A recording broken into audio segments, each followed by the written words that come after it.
We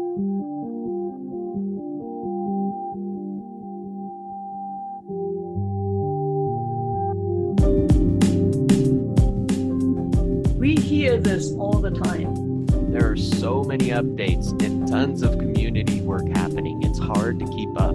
How do I follow it all? Here is your answer. Listen to the Gutenberg Changelog.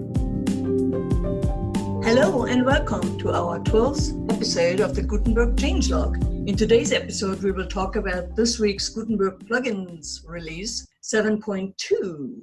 There's more theme exploration being done in the community. There's an upcoming live coding session.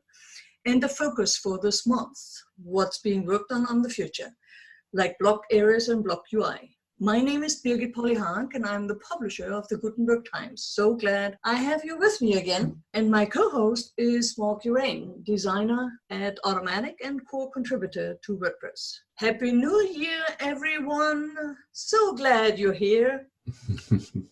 Hi, Mark. How are you today? I am wonderful. Happy New Year to you too as well, Birgit, and all our listeners. It has been fantastic. These last few weeks have been just mellow and pretty relaxing. I've been working, but the community at large has all been on vacation, it seems like, and so it's been relatively quiet in all the Slack channels. So I just focused on a lot of design work and knocked out a lot of issues in GitHub. It was fantastic though.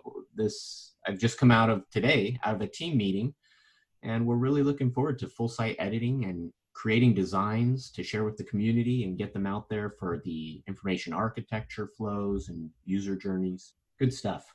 Well, that's awesome. I'm convinced that 2020 will bring a total explosion of creativity for plugin authors and theme developers and designers, and of course in core. And I'm very much looking forward to it. I'm a little bit afraid that even I can't keep up with it all, but there's always the community who will tell me, okay, you missed this and you missed that. I know that feeling though. Keeping up with all the creativity that's happening out there right now around WordPress is amazing. The explosion that you speak of is happening faster than I thought it would already this year. Yeah, really remarkable things. And if you haven't listened to it yet, the recording of our December live Q&A on rethinking themes in WordPress is now published on Gutenberg Times with a transcript and the links we mentioned during the show.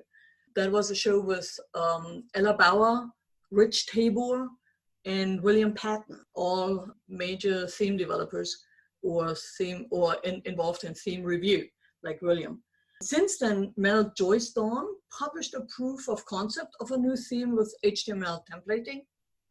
And Enrique Piqueras published short videos on how creating a single page template via the editor in the experiment, full page editing. And I invited Enrique to show us some more about the new template and template parts, content, custom post types, and how a theme can make it all look beautiful and options rich for additional creativity for the site owners. So reserve the date for our next live Q&A. That's January 23rd at 2 p.m. Eastern and 1900 UTC. And as always, you'll find the link to Mel's theme and Enrique's videos in our show notes. Yeah, speaking of those templates and template parts, I'm actually going to be digging into that this week and looking through the flows and the design work and really trying to help Enrique push that further. So it's going to be a fun project. Yeah, it's amazing work that has been done there, and it's still not finalized. Yeah, I think it's more a proof of concept, but it's also hard to get input when everybody's kind of talking in the abstract and you can't touch it if it's not tangible for a developer. Right. That's very true. Prototypes are so helpful to really just convey the ideas more concretely.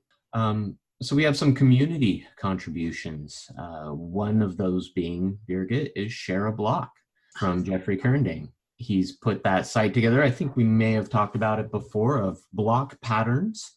And anybody could come on, and if you have a particularly creative pattern that you'd like to share with others, you can submit it to this website, which will be in the show notes. And once approved, it gets listed there for everybody to see and download and use that block pattern and just put it right into their own website.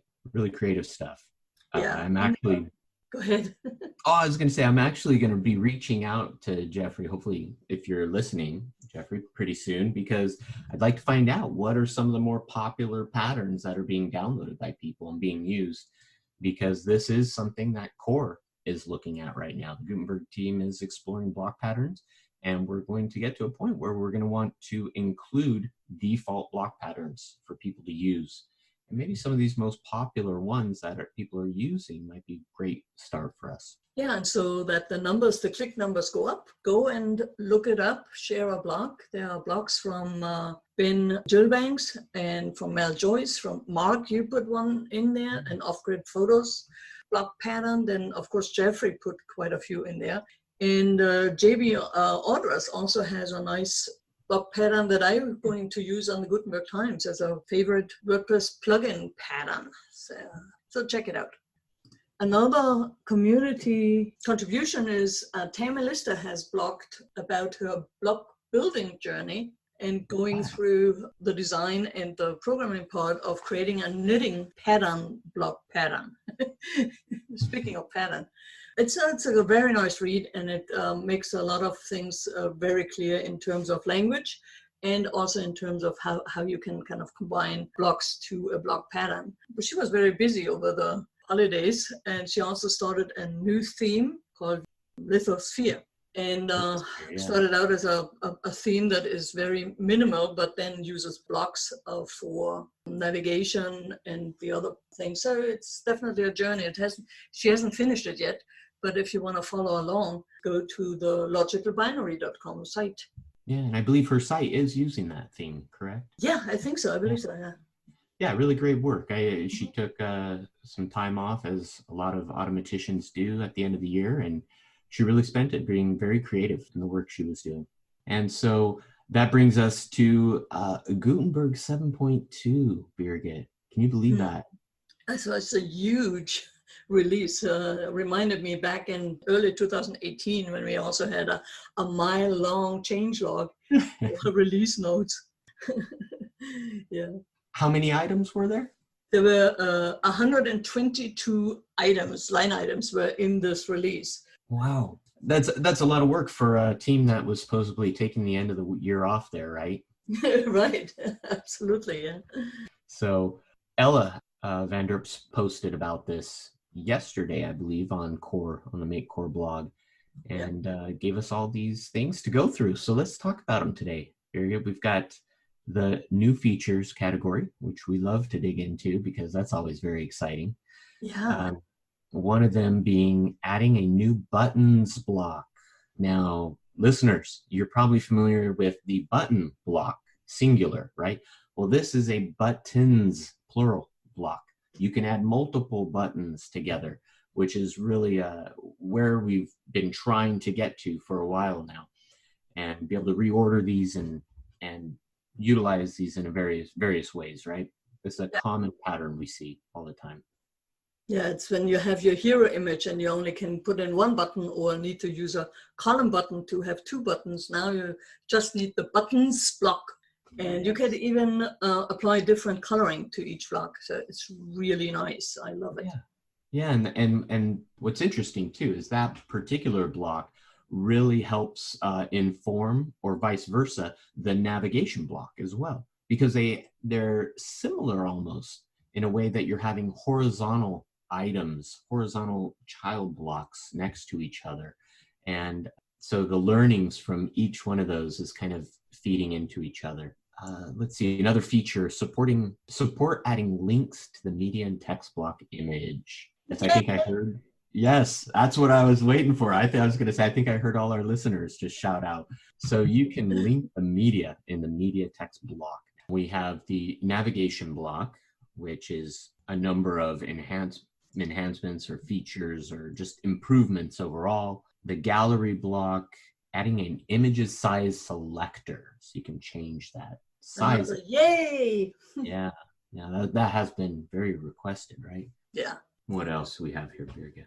Yeah, so those were the new features. And for those who have not yet realized that, the navigation block is out of experimental So you can use it on your pages and posts to have page navigation. I really like it. So on the enhancements, there were a few things that are quite improved, and it's, for instance, the block placeholders design and the responsiveness. What are placeholders? When you have create an image, when I add an image block, you get this gray field of text and buttons.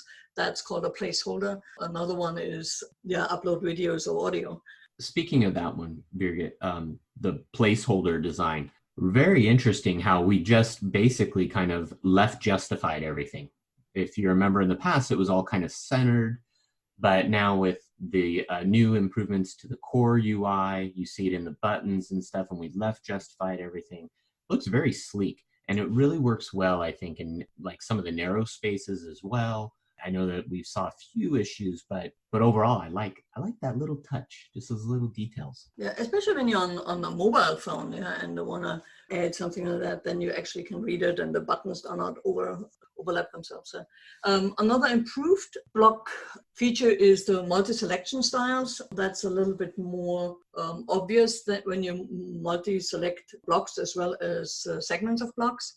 There you cannot yet format over more than one paragraph block, but that's coming. This is kind of the basis for that. When you come in with Gutenberg from the classic editor and you want to convert your classic, the text all into blocks, there are now, sometimes there are stumbling blocks, and now it can now preserve the text alignment, and it also is skipping over shortcodes. That has been fixed, so yay to those who worked on it. A big enhancement part was not only in the as enhancement, but also in the bug fixing, was accessibility was a big focus for this release. So it's a new tabbing behavior was introduced into the edit mode, and when you tab forward, you can get out of the block and then brings you to the end of it, and then tapping backwards brings you to the block toolbar and the header. And it makes it a little easier if you are traveling that editor by keyboard. And the tabbing focus is for the next elements, and the, inside the editor, outside the editor is all a little bit more streamlined and consistent. So try it out and see if that works better for you now. You can also press enter to return to edit mode, or use the arrow keys to tab to navigate to other blocks. So some of it was already working, but it's now streamlined. And also some UI copy was updated for consistency. Yeah, one of those being, I think we mentioned it before, sentence case. A lot of the UI elements were title case, and we've been shifting it over to sentence case now, which just means a capitalization on the first word. It makes it a much nicer reading. Yeah, it does. And we're really trying to get consistent with a lot of the things, but at the same time, trying to keep proper nouns title case throughout. So the bugs list, we got about 36 bugs. I'm not going to go through them all for you listeners, but several of those were accessibility bugs that were improved or fixed. Some of the pasting issues that people have had and experienced, like let's see, content that results in a new block shouldn't be treated as inline content. One of them being preserving inline images, another removing trailing breaking elements, BR elements, and remove windows, paste markers, stripping the HTML formatting space for inline text, and applying active formats when pasting inline. So all of those bugs regarding pasting have been. Yeah, and I really was looking forward to that, because I have been pasting from Google Drive almost 4 or 5 documents per week, and I always had this trailing break elements that I had to edit out. You always have to go back, and hit delete, and hit the go up, and then hit delete. Yeah, it was very meditative. Kind of get zen back into the text after you've done it. Yeah, that's much more uplifting than how most people would put that, Birgit. I have found that all the tedious work that I do in household or on computers, kind of, I make it a meditation and then kind of clear my head and come back from it. So we've got a few other bugs like fix the gallery block crashing on the contributor role, only show available image sizes for image and gallery blocks, reposition popovers on click. This was the one that was having some issues. If you clicked on various things, the popover would kind of get all wanky, wonky. But let's see, writing and the writing flow, simplify and fix tabbing out of the block, as you mentioned earlier. Yeah. There are also two new APIs. Well, there are more, but two I wanted to highlight. One is that the button component with the buttons block, also the button component had been refactored in a big way. And so if you as a developer using that core component for your plugins, make sure that you go back to it and look for it if it still works well. It now supports the icon property, and the design have been tweaked to be more consistent across different variations. And the other API is a new keyboard shortcuts package. And that has been added with the goal that users can edit their own keyboard shortcuts combination, and third-party developers can register their own keyboard shortcuts for their plugins and hopefully themes. That's really cool. Yeah, and so that was also a huge refactor. Also, if you are using some of the shortcuts, and if you find some things that are a little quirky, it's a technical term in our household, quirky, please feel free and kind of put a GitHub issue there and just say this shortcut doesn't work, or it's wonky, or it doesn't work.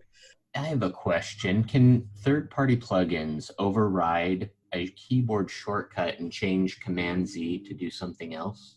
I did not dive that detailed into any of those pull requests. Did I? So there are 1, 2, 3, 4, 5, 6, 7, 8. They'll all be linked for you listeners. Let us know if that's possible or not. Yeah, so those keyboard shortcuts, they're all linked in the release post by Ella, so you can find them under new APIs. We are not going to put them in the show notes that way. Yeah, that's pretty much, there's a new React hook for the programmers, and the environment containers found some support arbitrary commands. I like that, arbitrary commands for a linting package, and also font size picker has now a default size, which is nice. The experiment section of Gutenberg is still the same that it has been for the last few versions. It's about full site editing, it's about the widget screen and the customizer, and it's about the block directory. So anything that we need to kind of highlight from there? The experiments are all still there in that same page, and if people are looking to really get some insight into full site editing, make sure you go to that experiments page and check on some of those checkboxes. Especially with the recent merge that Enrique Piqueras did, there's really good work that's prototyped there. People can check that out. I don't know if that's in 7.2 yet, though. I think it was just merged recently. Yeah, we definitely have in the show notes some of the videos that Enrique put up to kind of demonstrate some of that full page editing with the templates. And the block directory has a focus for 5.5 and parts will be in 5.4, so they're getting closer to a working prototype. Yeah, right now you can turn that experiment on and actually use it from within Gutenberg and install those blocks straight from Gutenberg. But I know there's still a lot of work to come that will affect the WP admin interface and some other areas. Yeah, we mentioned that the guidelines have been published. Yeah. The proposal for the guidelines have been published for those block plugins, and there are not a whole lot of plugins or single blocks in the directory.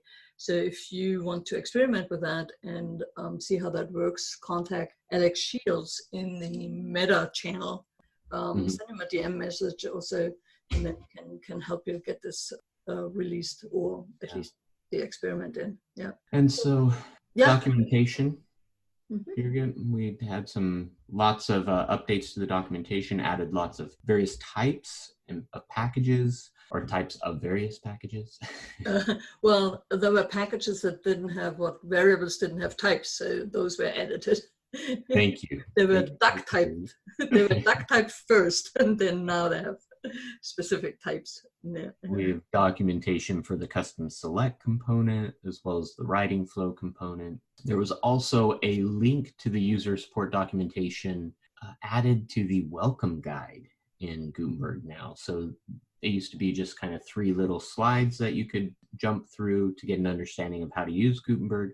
But now there's a 4th slide in there that talks about the documentation and gives you a link where to go. And let's see, lots of typos and tweaks that were implemented as well to help with readability. And after documentation, of course, we have various, the very descriptive section of various. That's the kitchen drawer, right? That is, right? It's you just put everything else there.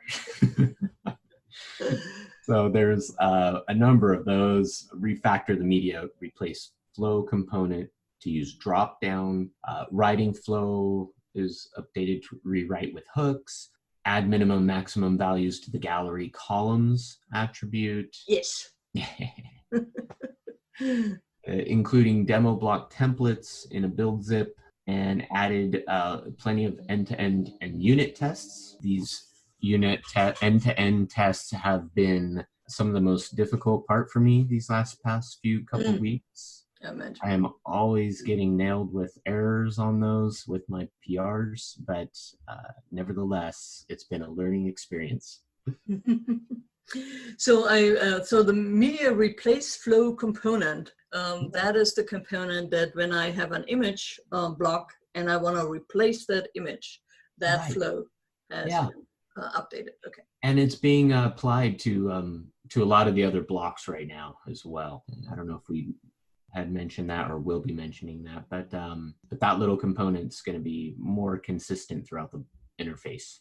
I think it was in the image block before, but now it's distributed also to media and text, and I believe actually also to the cover block. Or maybe that's just wishful thinking on my side. So what's in active development? I'm kind of a little confused, but there is a new media replace control that's implemented in all media blocks that kind of goes into the media component, and it's tested for the image blocks, and now it's also implemented for video and audio. Now there it is. Yeah. There it is. We mentioned it right there. And Andrei Draganescu and Søren Vrede have been working on this and got that into the release of this week. I'm sorry, it's still in active development. It has not landed yet. It's been merged though. Oh, okay. With particular blocks.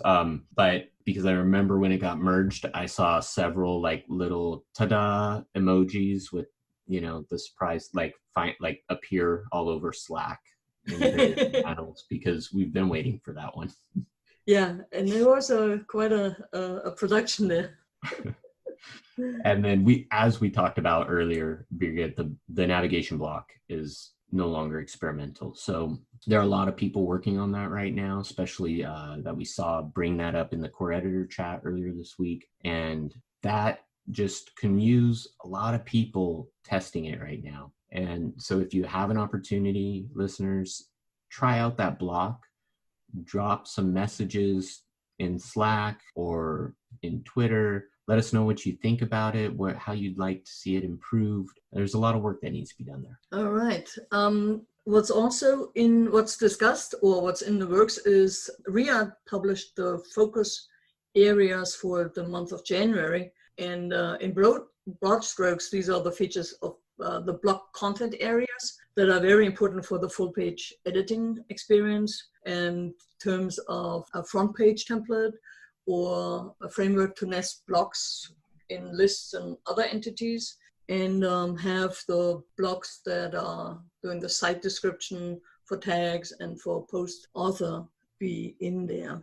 I find this very important is the expose the global styles also to the block content areas, so the theme developers as well as the users can have a consistent appearance of all the blocks that they put in there.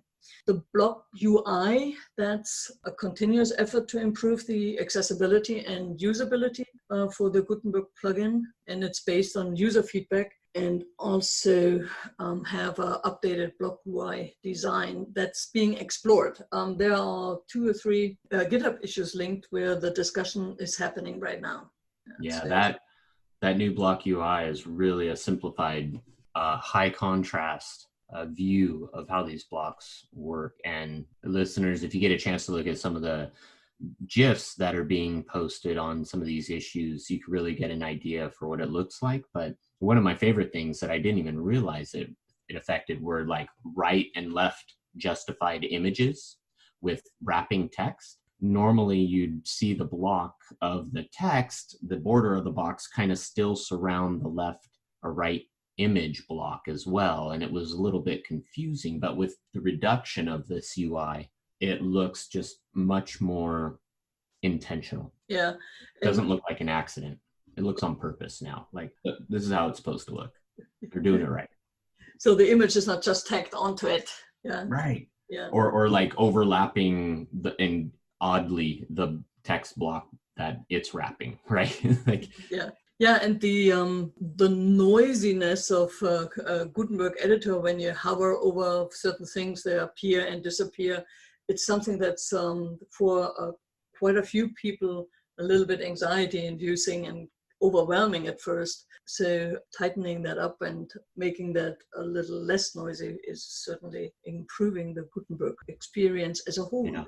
So the other part that Riyadh wants the developers and the designers all to work on is tightening up the interfaces and polishing the navigation block, expand the new media flow component, block patterns for several blocks, and these kind of things. So that seems to be all on target and focused. Yes, there's lots of work, everybody. Yeah. There's always lots of work. Yeah, and there's a lot of appreciation to be needed. There's a lot of work, but it can be very overwhelming too, to figure that all out. So before we end this show, I want to remind everyone to join us on January 23rd with a live Q&A and coding demo session with Enrique Piqueras at 2 p.m. Eastern, 1900 UTC. How about you, Mark? Do you have any last reminders or announcements? Yeah, just, we spoke a bit about the navigation block. I want to remind everybody that I posted last year's final usability tests in which I actually ran a few on the navigation block. So if anybody has a chance to go and watch some of those videos, they're on the Make Test blog on WordPress.org. And this month in particular, I'm kind of focusing on the columns block.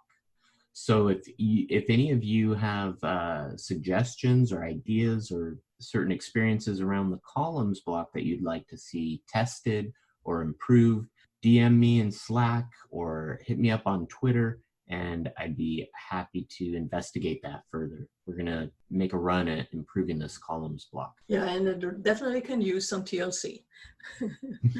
So I'm definitely looking forward to it. And as always, the show notes will be published on gutenbergtimes.com/podcast. And if you have questions or suggestions or news that you want us to include, send them to changelog@gutenbergtimes.com. That's the email address, changelog@gutenbergtimes.com. That's it for today. Thanks for listening. Until the next time. All right. Goodbye, everybody. Thank you.